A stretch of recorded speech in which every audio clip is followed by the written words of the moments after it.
Hey everybody, Josh Heston, Editor-in-Chief at State of the Ozarks, and back at the Old English Inn this time with Kevin Moody. It's good to have you here. Welcome, travelers. And of course, you have Moody's Ozark Traveler on YouTube.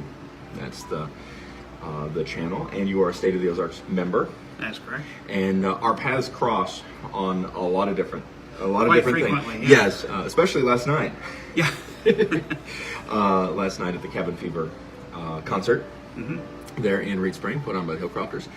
So first off, of course, we get to do this video because you are a State of the Ozarks member, and I really appreciate you being a part of. Oh, it's my pleasure.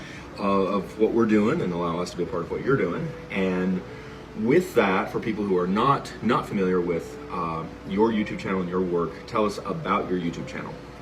My ultimate goal is to basically chart and document as much as the Ozarks history and current things as I can. Yes. Starting all the way up in St. Louis on Route 66, going all the way down to a bit of Oklahoma down there and down into Arkansas eventually, and maybe up into Iowa a little bit. Yeah. So with that, what was your inspiration to start this? Well, honestly, about 2014, I almost died of an infection. Okay. I was laid out for weeks, and it was actually a couple months before I could walk on my own. And I sat watching YouTube. And I was actually inspired by a lot of YouTube creators out there. And they started talking about, the struggles that they were going through. And I realized, this is actually a great outlet. And so I got inspired. Then I started looking more into the history of the area, and man, it's just like a mind blowing. Everything is so connected throughout here, and you start to put the bits and pieces together. The Wild West really started in Springfield, with your high noon shootout and all that kind of stuff, which actually happened at 6 o'clock. But not quite high noon. But yeah, not quite high noon. But Hollywood. So I just got enamored with the history and intrigued by it, and I thought, there's a lot of misunderstandings out there. Yeah. And, Harold Bell Wright did a fantastic job of merging history fact with fiction to create an excellent mythos. Yes. And so when you go, well, who is this Jim Lane, and the only Jim Lane I could find in history was a redleg from Kansas. So, which gives you a little bit of the history there and all that kind of stuff, how that starts out and how these rivalries would later turn out. And it's fascinating. And Joseph Philibert, I started researching his story. I drive by the Philibert grave several times a day for the last 15 years. And then one day that name just, Philibert, something said, you have to research this. And as I began to research this, it sent me back to Kaskaskia, Illinois. And as a child, my dad pastored a church in Percy, Illinois, which was just a few miles from Chester, which is a walk from Pierre Menard's home at Kaskaskia, or overlooking the island. And as it turns out, Philibert was an employee of his son when he moved down here into the Ozarks. And I was like, wait a second, I've been driving by this grave all this time, and he's connected to a site that every year we would go and have our church picnics and all this kind of stuff. And it's just, okay, this is all drawn together, I'm on this path for a reason. So what do you think stands out? What do you think stands out about Ozark culture? Just curious. It really takes us back to the old world, in my mind. To the way things used to be. It seems very much the same here in the Ozarks right up until the 50s or 60s, until they put that dam in and impounded the lake and all that kind of stuff. The Ozarkian culture remained practically the same, with very little variation at all. And as you get to know the people here, they're very quiet about their Ozarkian past and stuff. But when they trust you and you're willing to listen to them, man, they'll just light up about it. And it's a very close-knit culture of people that have had to fight through some very difficult times. Subsistence living. And even when Silver Dollar City and all the shows began to break out, that subsistence living didn't go away. It remained exactly the same, except for now it was now down to a narrow period from when Silver Dollar City closed to when it reopened in that winter. And winters in the Ozarks can be vicious. Yes.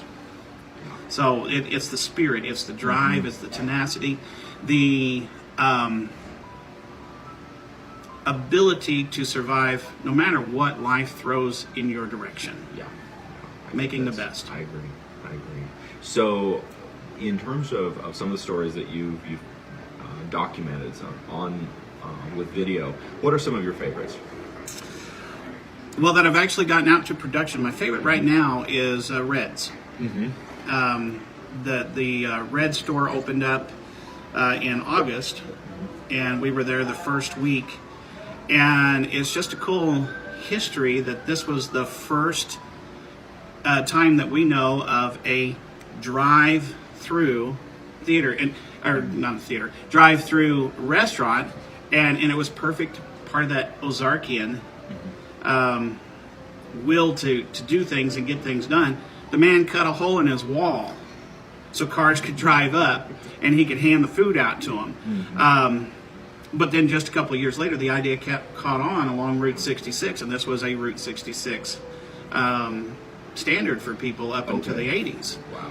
And so when you go to a McDonald's and you go through the drive-through, or even an In-N-Out in California, you owe something to Red Cheney of Red's in Springfield, Missouri. Right there in Springfield. That's neat. Yeah. So how's the food? Oh, man, it's awesome. It has become our favorite location in Springfield. It used to be Mexican Villa, and we love the Villa. But now, it's we're going to go to Red's or we're going to go to Mexican Villa, and They're both iconic. Yeah. I've not been to Red's yet, so. You got to go. You got to go. I will. The prices are comparable to McDonald's. Wow. But the food is, you're going to get a whole lot more. Wow. You'll be stuffed. That's awesome. So, we haven't actually talked about this. You did not, just like me, I think, you did not actually grow up in the Ozarks. Is that correct? Or did you grow up in the Ozarks? Grew up around. My dad came to Springfield to go to Bible college when I was 3. Okay. We left when I was 6. Okay. So we were here for just 2.5 years, really, I think is all it was. And then we went up to Illinois there, up by Pierre Menards in Chester, which is also part of the Trail of Tears. Yes. So I've been around it, not been in it. We moved up to Iowa for a time, and then I moved out to Kansas City to go to college myself. We lived in central Illinois for a while, so more Illinois and Iowa. But growing up as a preacher's kid, we moved every 3 to 5 years, so about an average of every 4 years. Of all the places that we lived, Springfield was home. Wow. And we probably lived there the shortest amount of time, and I was really young. So the Ozarks gets in your blood. It really does, and I think it's something that you mentioned, and when you show respect, because I'm an outsider as well. But when you show the respect, when you show the interest in people, understand that you really care about this heritage. Oh yeah. Folks do begin to open up. Yeah. And sometimes, sometimes it takes a while, but I love what you're doing. Well, thank you. Tell folks where they can find you on all things digital. Well, aside from the YouTube channel, I also have a Facebook page. Yes.